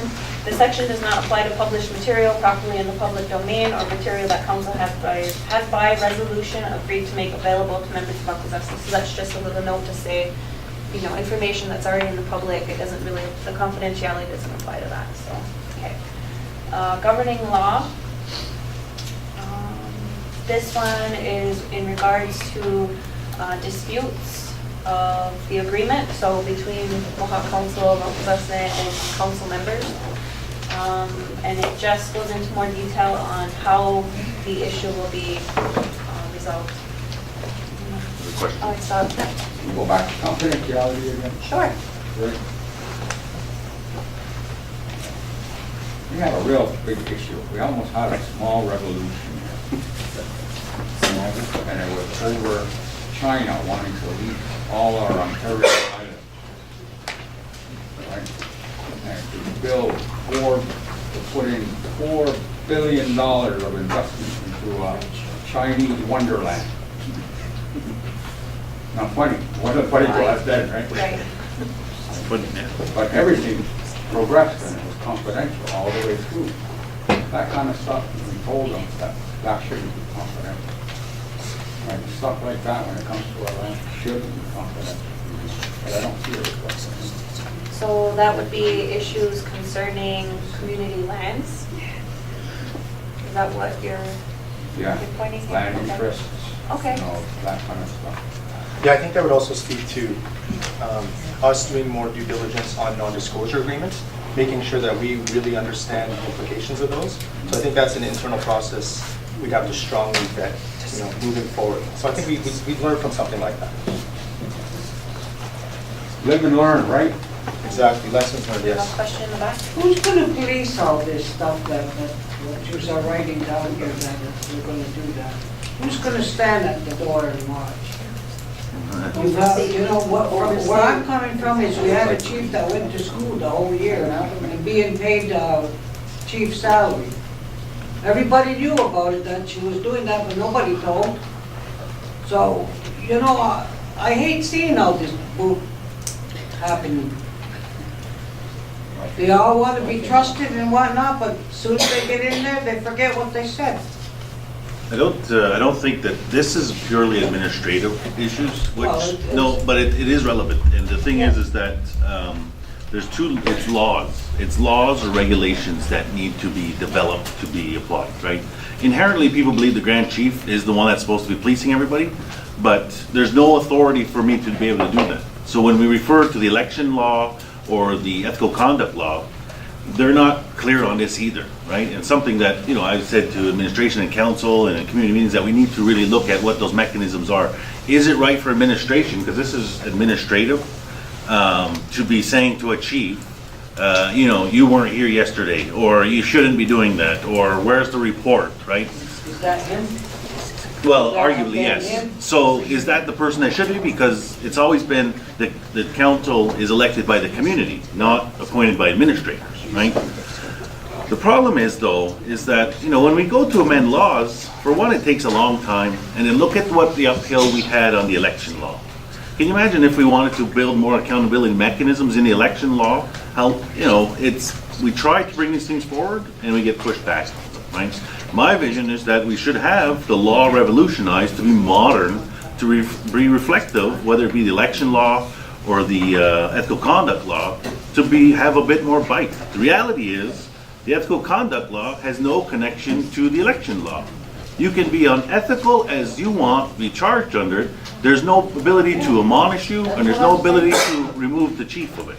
The only way you're removed is by a petition, which has nothing to do with the ethical conduct law. You die, or you commit a criminal offense in the United States or in Canada, or you miss 3 consecutive meetings, or your election, which is only a certain period of time during the voting, was fraudulently done. Those are the only ways you get removed as a chief. This deals only specifically with the administrative end, the pay, the use of MCA assets, and the confidentiality for the purpose of protecting either the community or MCA information. So it's a gap. It really is a gap. And you know that I've been always heavy on accountability and transparency and trying to build better mechanisms. What the answer is, I think we need to look at modernizing some of these laws.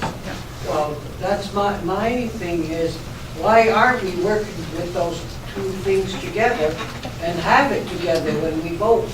Yeah. Then we know what they can do and can't do, and whoever runs knows. Yeah. But I find it's very unfair for the community when something goes wrong. There's nothing in there. We tried to modernize the election law and look at the scrutiny we received over that. Yeah. We just had a question earlier about off-reserve voting. That's modernization. That's thinking outside the box, right? Let's include more mechanisms in there to hold council and Grand Chief accountable.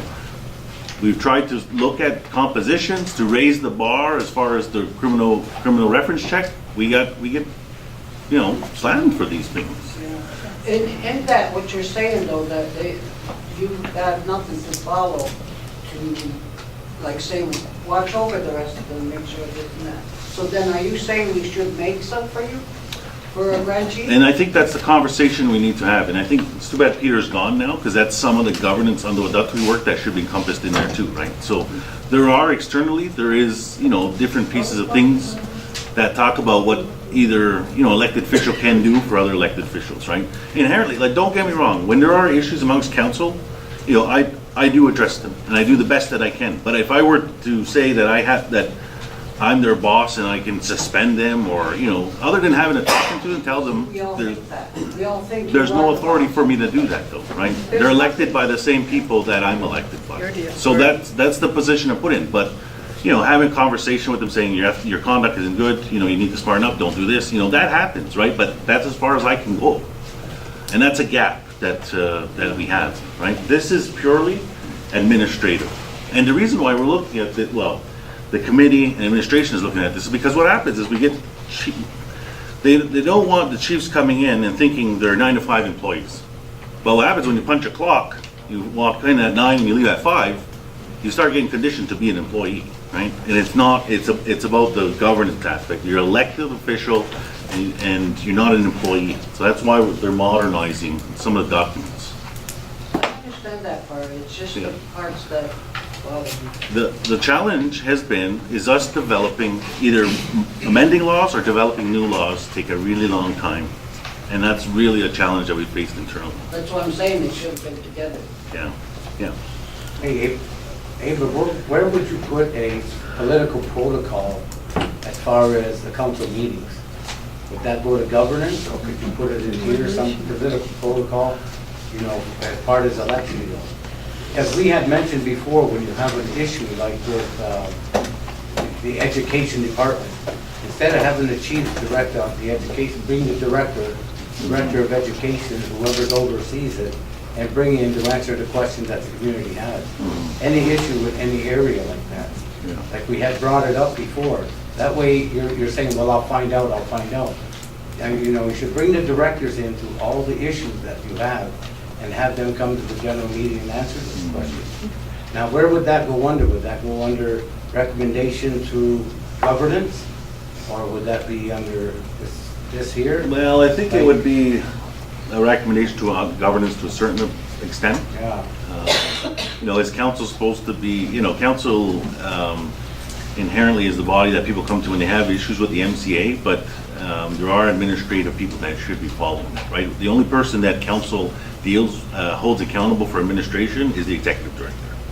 And that executive director position holds the other people accountable. So it's really, you know, council's role is the larger, is the community rights protection, the protection of community, ensuring resources with the community. Are they, because, you know, a policy wasn't followed well, they should be helping guide the community member where they should go administratively. Administration should be holding those people accountable. Just like this thing with criminality earlier, about the East End of Corona Island and all the problems. Well, who's responsible actually on top of that? Well, that should be the commission, right? It's a collective effort. It's not one person. They should come to the meeting and address the problem to the people. Oh, yeah. There's a lot of commissions, committees, and boards that are not accountable to the right people there should be. Absolutely. Yeah. So, we'll take a few questions and then we're going to wrap up the presentation. Yeah. Well, April, Yeah. that's why we have portfolio chiefs that are supposed to be involved with all the programs of MCA. When we have concerns on different programs, we should be able to call on, or you should be able to say whose portfolio is that, and let that district chief answer that question. We hear you talk all the time. That was said in. And like I said last month, the council wants me to, but yes, I'm. You shouldn't be. Chair. And I have another to them, back to your benefits. And April did say it, that, you know, the chiefs are not employees. So you look under the group insurance and you're making it optional. And you did say that if they choose to do the pension, which is for MCA employees, well, chiefs are not supposed to be employees. So why is that optional? So one of the things that this is actually the same question that came up at our last presentation. So really what it comes down to is when we have MCA employees who decide to run for chief, they should have the option of continuing on their benefits. And that's literally just an option for them.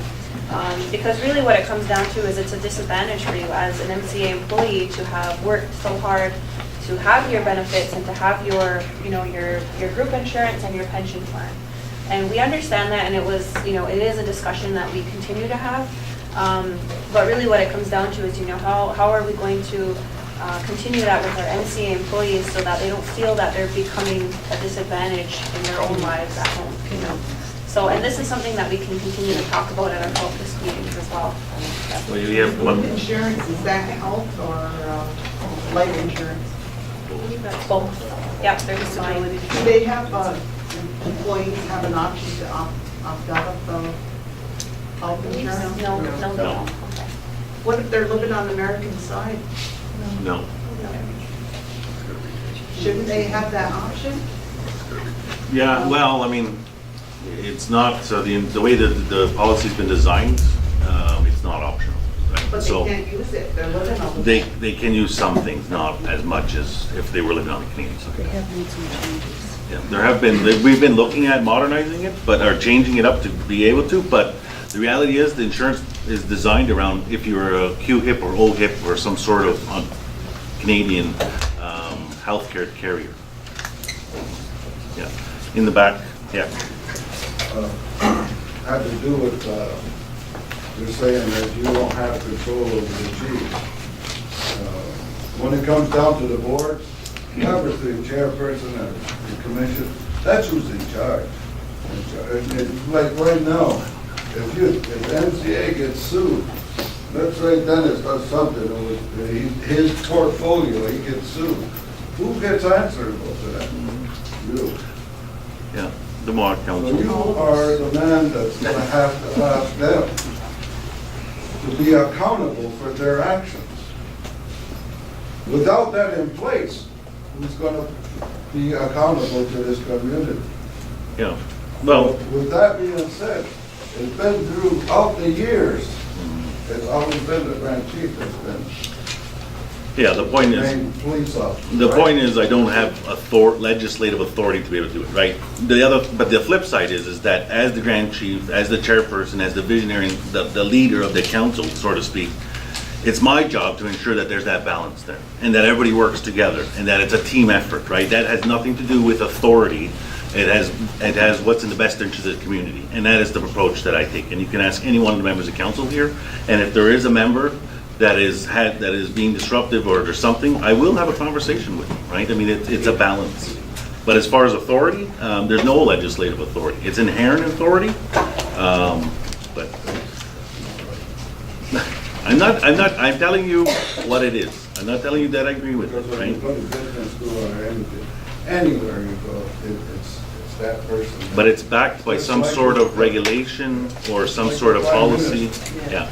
And there's something to support it, a policy, a law, a regulation. In their case, there's not, right? The ethical conduct law says what the terms of reference are, the responsibilities of the chiefs are, but that's it. It doesn't say they report to the Grand Chief. It doesn't say they take direction from the Grand Chief, right? That's what I'm saying. Sue, you're the one that gets put on the plate. Oh, yeah. Well, I'm the one that does all the talking, right? Yes, here and then over here. Okay, like we said, you're the one that does all the counting. You keep saying this is a community meeting, and how many times does the community members sit in that meeting and say that they want a portfolio chief to speak? So what's wrong with this picture? Yeah. Why isn't that happening? Well, we can look at how we design it. I mean, believe me, I'm not hogging the airtime. I You know think that. that. I know that. But I'm not, 50 right? times. Yeah. But, you know what I mean, if there's a portfolio issue, let somebody else speak up. You don't have to speak up all the time. Thank you. You don't have to be Can I fanny speak them. then? Yeah, look, there's a response here. Good evening, everyone. It's really nice to hear all your comments and everything. I'm sure you've noticed that over the last few months, we've put a lot of calls out for members to sit on the Legislative Commission, community members. I had a hard time filling those seats. That's your responsibility to fill those seats, and that's the group that will review the laws that we're having questioned today, the regulations, the ethical conduct, the election law. You guys have the input in that, and that regulates us, that tells us what we're doing. I know people think that this political service agreement is, taking away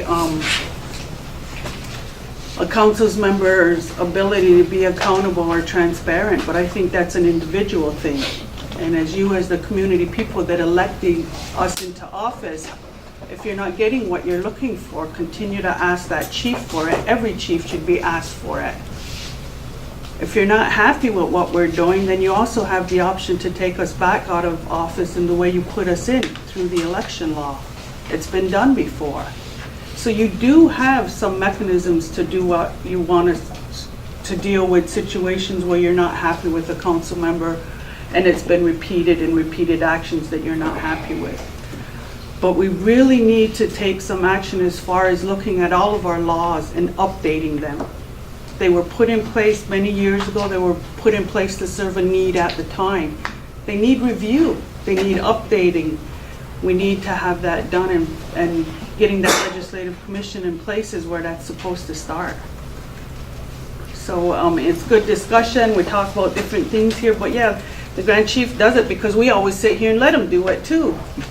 You know, so it kind of goes both ways. We need to, I've done it, Louise has done it, others have done it and stepped up, and we can do that. I mean, maybe we need to be better prepared when we come to a meeting. But, you know, tell us what you want and we'll work hard to give you that. You have at many meetings already that we don't want him to be putting out the topic. That's why I'm talking. I don't need to be involved. I don't need to be involved. Thank you. Thank you. Right here. Going back to the pension plan and the group insurance, was a legal opinion sought on that as to the employee-employer relationship, even though they don't have to sign in and all that other kind of stuff, but they're entitled to those? Like, was it sought? It's been like that for quite some time. I mean, I think probably the early 90s it maybe has been instituted, but did you get a legal opinion? at the time I don't know. Now we haven't changed it though. Yeah. So no opinion has been sought recently. That's a very good question, and I believe that after the community consultations, that a lawyer should look at it to review it afterwards, to dot the i's and cross the t's. I'm part of the governance committee that was sitting on part of this political service agreement, and that's a good question, and I hope that we do have a lawyer take a look at it just to make sure that all the i's are dotted and the t's are crossed, and that the sessions that they have coming up on March 7th in Gisnina and Thursday, March 15th in Gawanoga, that the people who are expressing their opinions here tonight will make it there and express them in a more,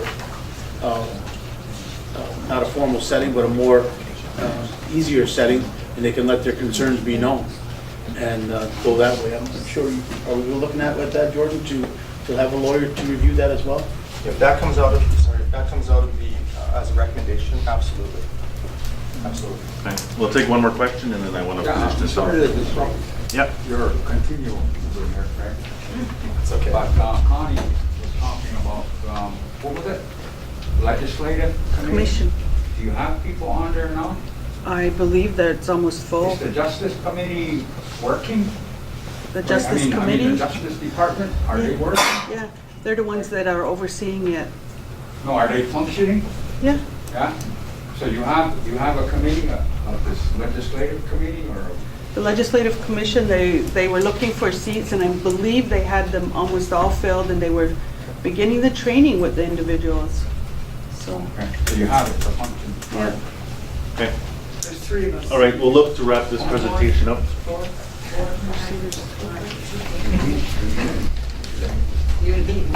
So we're very close to wrapping it up, but we're on like one of the most contentious slides, so I don't know how that's going to go.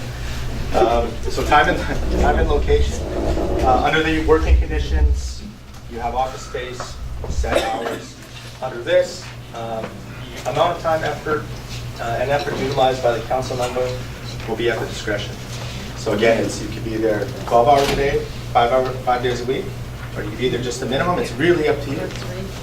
Right? And at the end of the day, community members will hold you accountable. You'll hold your elected official accountable. So it'd be like almost like an entrepreneur. You get what you put in. And then council members will be provided a primary workstation as an option to carry out their political duty. Now again, this is all a concept. I really just want to reiterate that. In these focus meetings that we have with community members, we can flush these things out. If you want these, if you want them strengthened, you want them pulled out, we can absolutely do that. So. Yeah, there's just a question over here. Is this, your three? No. No? No, well, You know what I'm saying? a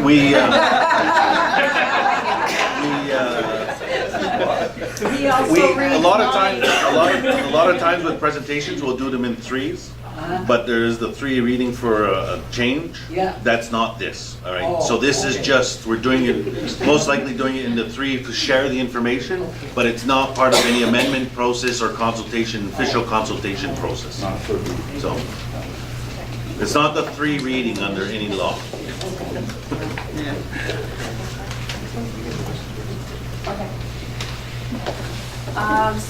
Okay, this is another contentious issue.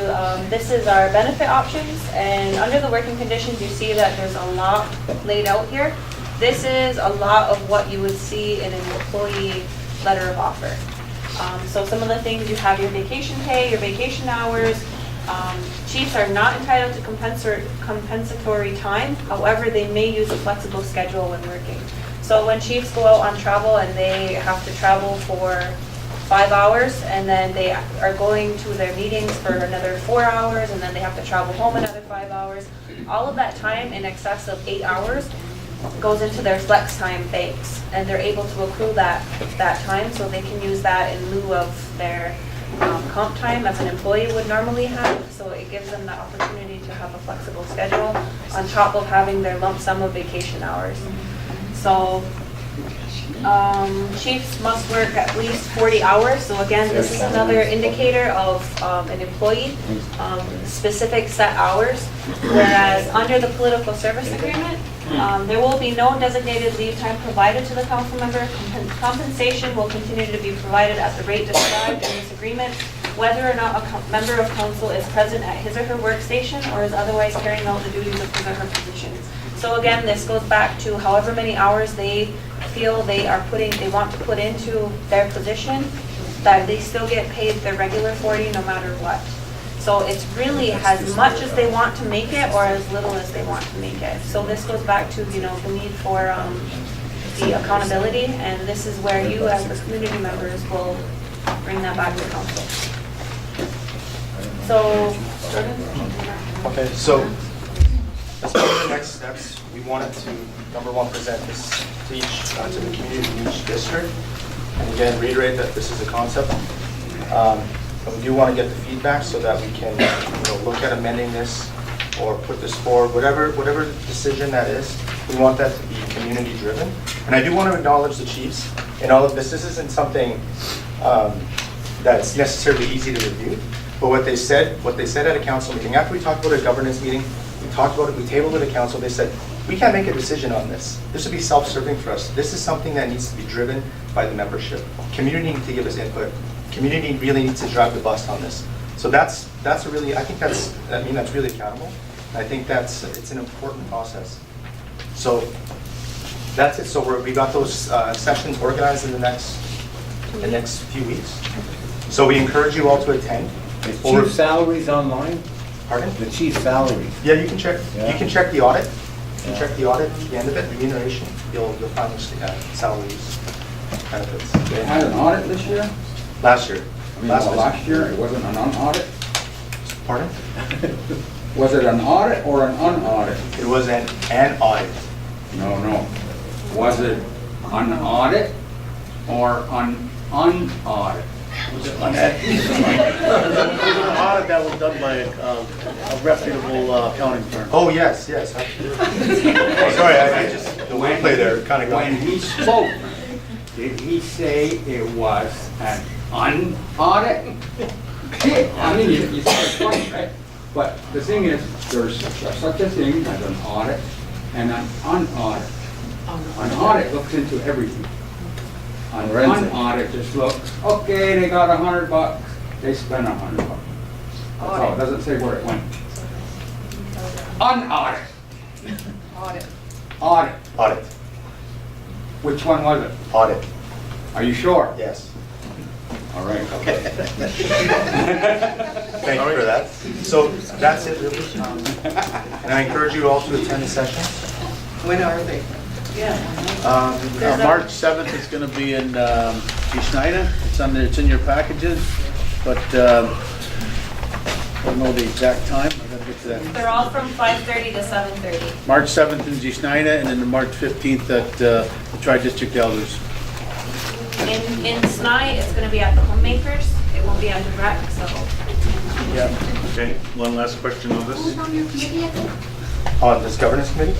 So it's government support manager, executive director, justice director, nation building, and 3 district chiefs. One from each district. On the governance committee. On the governance committee. Which is doing some of the orientation stuff as well. Okay, all right, thank you very much for that presentation. Do not forget that we do have those other community sessions that will be coming up to specifically talk about the political service agreement. Again, there is no decision been made. This is our second presentation to hear feedback from the community on this. And based on what we hear back, the committee will determine what some next steps will be. Okay, so the next presentation we have is on the Seaway and Dundee claim update. I'll turn it over, just before I turn it over to Philip Whitecree, who is the acting manager, I just want to announce that Chief Loran had to leave the meeting at 7:30. Go ahead. Yeah, just to a note that the recordings will continue, but the audio will be not recorded for this session. Just for this component.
Okay, so the last item that we wanted to provide an update on was from the Cannabis Working Group. So the Mohawk Council formed a Cannabis Working Group to begin the examination and make recommendations to Council for next steps. So I will turn it over to one of the members of the working group, is Mr. Thompson at the end here. Hello, so as the Grand Chief stated, we created a task group to research recreational cannabis and how it's going to affect Akwesasne. So part of the process is to determine how the community feels about it. So we launched a survey that started on February 16th. It's going to go to March 16th. So you have a month to fill out the survey. There's 11 questions. We need everybody to fill it out to get a sense of, you know, what you guys think of it. It's so you can access it online at akwesasne.ca. You can access it through our social media outlets, Instagram, Facebook, Twitter. There's hard copies here. You can also get hard copies at CIA 3, Kanagotsalio, Yohahio, and the Mohawk Government Office. And there's also a drop box at each of those locations. Essentially, we need you guys to get out and vote. It really matters. It's going to have a huge effect on Akwesasne, especially our children. It's going to have an effect either way. If the community decides to go ahead and legalize it, or if the community decides to against legalization of it. So either way, we need to be prepared, but we need everybody to get out there and vote. So please do so. And if you have any questions, contact myself, Chief Louise, Chief Vince, or Chief April, and we're always available for questions. So please get out and vote. Okay. It's is it a vote or the survey? Fill the survey. Well, fill out the survey. Question here. How are you gonna make sure it's the community's input, because it's online, anybody can do it. And I've done it 10 times already. Yeah, I mean, Just to see if I could. there's always the risk of that happening, and we have no control over that. How can we possibly ever do stop that process? Well, who would? Like I can share it on my page, and 900 of my friends can. Well, I seriously doubt they'll get out and. Yeah. I seriously doubt they're gonna go out and do that. Like, come on. I mean, it's a little extreme. But she did it 10 times. No, but your friends, you're saying outside the community is gonna say, Yeah. oh, well, let's mess with Akwesasne. I have family and friends that will just do it just because if they come out here, they'll do it and say yeah for Yeah, whatever. that's a risk with anything, right? So we have another question over here. Go ahead. Yeah, I don't quite understand. Does that mean you can go and buy it and just smoke it up? Is that what that means? No, what you're saying? Yeah, essentially, It's not medicine. Canada will be legalizing recreational cannabis this summer. Are we crazy? And we have to be prepared for it. So that's why we're doing the survey. That to is determine- crazy. Yeah, it's concerning. It's very concerning. You know why I'm saying that? We have a alcohol law. We're not supposed to be selling. What is with that? The cops all sit there too and drink. I mean, come on. What are you gonna do with this one? We're gonna have our young kids all mixed up. That's why we're doing the survey. So we want your input on how you guys feel about it. Do we stop it? And I mean, it has a huge effect on our community for sure. Studies have shown where recreational marijuana has made available that opioid abuse and addiction has gone down. So it's actually good in that aspect. It's a lesser of two evils. So your 10 results, we probably have an idea of what the survey.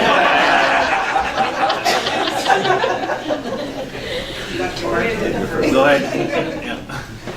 I mean, the United States of America has a problem with online voting, right? Maybe we ought to, right? right? Because a lot of their ballot boxes were cannabis. Well, it's not online voting, it's a survey. I understand it's a survey, it's so easy to solve. We understand the issue, we understand the problem. However, July 1st is coming real quick. And Canada is going ahead with legalization of cannabis. But Okay, the now. surveys that we had were called plebiscite.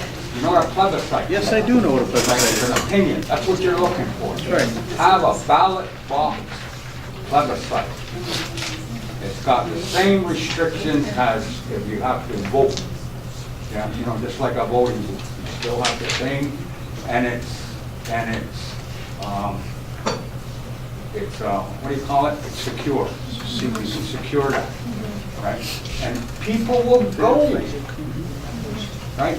That's where, what you need. You can't take these opinion polls because they're probably 99% messed up. Yeah. Okay, right here, go ahead. Right. Yep. Oh, no, I just noticed I filled it out, but there was no comment section, so we can just address it to anybody on the committee if you have additional Yeah. comments you Yes. would like to make. Yes. Okay, thank you. And we drop these tonight if we want? Yep. Dropbox is right over there. Okay, thank you. Any other comments, questions? Yes, in the back.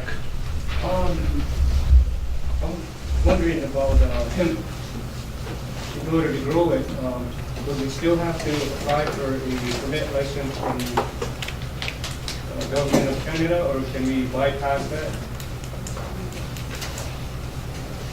I think what we're alluding to is the survey's got those questions in there. If you participate in that survey, it'll give us direction on which way we would go for. This is cannabis. Well, He's talking even, about no, hemp. but he's in hemp, well, we're talking about cannabis right now, so, You can't smoke hemp.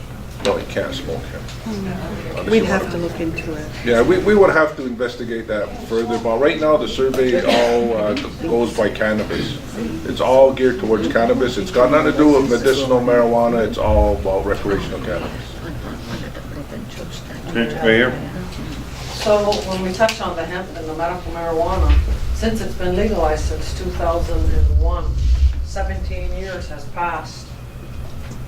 And if we shift our mindset to go in that direction, don't you think our laws could have or should have or would have might have already been in place? Because isn't there a plant that's looking to open to that side of the house? So we don't want to keep playing catch up, right? It's true. Just pointing that out because on here it says medical cannabis has been legal since 2001, and I kind of just, wow, that long it's been legal? I didn't realize how long. I thought it was Yeah. 2012. Just to clarify the gentleman's question in the back about hemp, we did have one Akwesasne trying to grow hemp this year. Don't know what the process was to go about that, but I can find out for you and get back with you. Yeah, he actually got a license from province of Quebec. Okay, well. I think it was to grow it. So I imagine the same process is the same in Ontario for Yeah, hemp. because I contacted you, Tennessee suppliers. Right. Because we want to grow hemp, we want to grow marijuana. No. Want to grow Two hemp? different, Yes. same type of plant, we didn't have products. Yes. One is for the fight, that's what we're at. Yeah. Big market, like, Yes, there is. Okay. The question up front here. So when Canada legalizes it, before, if nothing's in place over here, do we fall under Canada's law? That's what the survey's for, to find out which direction Akwesasne wants to go into. If Akwesasne goes to the survey and they say we don't want recreational marijuana, then that's the direction we're Then we gonna have go. to have a law that says that, right? Well, yeah, there should be a law in place. Is that gonna get in place by July 1st, 2018? I don't believe so. So we're caught between a rock and a hard place in terms of what are we gonna do with this recreational marijuana? The survey's gonna give us a base to work from in order to Until we pass it. distinguish what the community wants. So if, I know what you're getting at.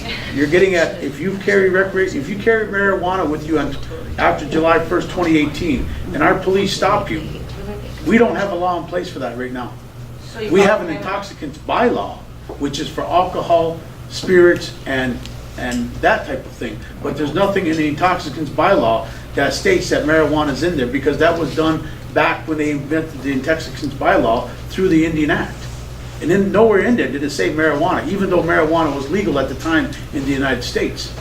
It didn't say that for Canada. So if your question is, are you gonna get arrested for carrying recreational marijuana? My position would be, and I'm not a lawyer, but I'm saying that we don't have anything in place at the time. You would be well within your rights, because you are in quote-unquote Canada, to carry around the prescribed amount that is gonna be legal for an individual to carry on July 1st, 2018. Right. Yep. I wanted to ask a quick question. I see he stresses on the Dundee, make a decision on the Dundee claim. There's people in the St. Bridget's Mohawk tribe are registered over there, right, in the American side. They're not actually members registered with the Mohawk Council. Is that true? Well, Not everybody's a registered member. No, they aren't. No, there aren't, because Indian Affairs has a number for us, but that's status Indians. According to the regulations that they are making, you have to be a member. And that's different from their list over there. So their list may be 20,000, I'm just gonna use this, 20,000 over there as status, but our list over here may be only 14,000. There'll be a difference. Well, my point is, when it comes to that vote, if you have people registered with the St. Bridget's Mohawk tribe, and you look on the date of the Dundee, when the Rotten Deals was made back in the 1800s, everybody was involved when that happened. So, all of them on the American side should have a voice, I think, when it comes to the survey. I think that for the most part, they do. They will, right? So there's a lot of the overlap that is there is the people that are here. Right? You mean on the vote? Yeah, on the vote. It's whoever's on the list, right? Well, Dave's talking The about, registration. sorry, The registration. he's talking about membership. Our membership is different than status. You can get a status card, but you can't, but not be a member of Akwesasne. For example, if one of your parents is from Akwesasne and one of your other parents is from another nation, or Golasago, you are not a member until you apply, until that's done, a done deal. Well, what it says in there. So, and I think that's what you were saying, correct? Well, it says in Get there into that, it? right, the members of the Mohawks of Akwesasne, right? It says that on there, in the presentation. Under the So membership Dundee. code, But what happens to all the people that aren't registered? they don't vote. They don't vote. That's not right, because they're all involved. They gotta take it upon themselves to get themselves registered. But you're leaving all them out on the American side, that if it's all part of this at one time, they should have a decision too. It's something that we can further explain at some of the meetings with respect to those numbers. Right. That's what you're asking. So, are there any other questions on the cannabis discussion, comments? When's your deadline? March 16th. March 16th. March 16th. And For the how you survey. doing that? How you voting? Online, by the computer, or by paper ballot. What I'm gonna do Wednesday for the elders that go to tri-district, I'm gonna bring this ballot and I'll go over with you. Okay. It's not a vote. Okay. It's not a All right. Okay, so we're going to now move forward. I have a resolution. That is the end of our discussion and presentation for this evening. I do have a resolution that I do need to read for the record. So it's to accept and approve the attached general meeting minutes of July 27, 2018. Could I have a mover, please? Moved by Dennis, second by Vince. Discussion on the resolution? Questions been called on the resolution. All in favor of the resolution? Any against the resolution? 2 against the resolution. The resolution is carried. All right, so there are a couple meetings coming up. We have outlined the ones for the political service agreement that will be coming up for to dialogue with you and present more information. There are the ones that have been set for the Jigalas Dundee, as well as the district meetings of March 12th for Gisnaidne, March 12th for Gawanoge, and March 19th for Ganadago. And the next general meeting will be held in Ganadago on March 29th. So on behalf of council, I want to thank all of you for coming out this evening and hope to see you next month. Could I have a motion to adjourn, please? Bonnie and Tim, thank you.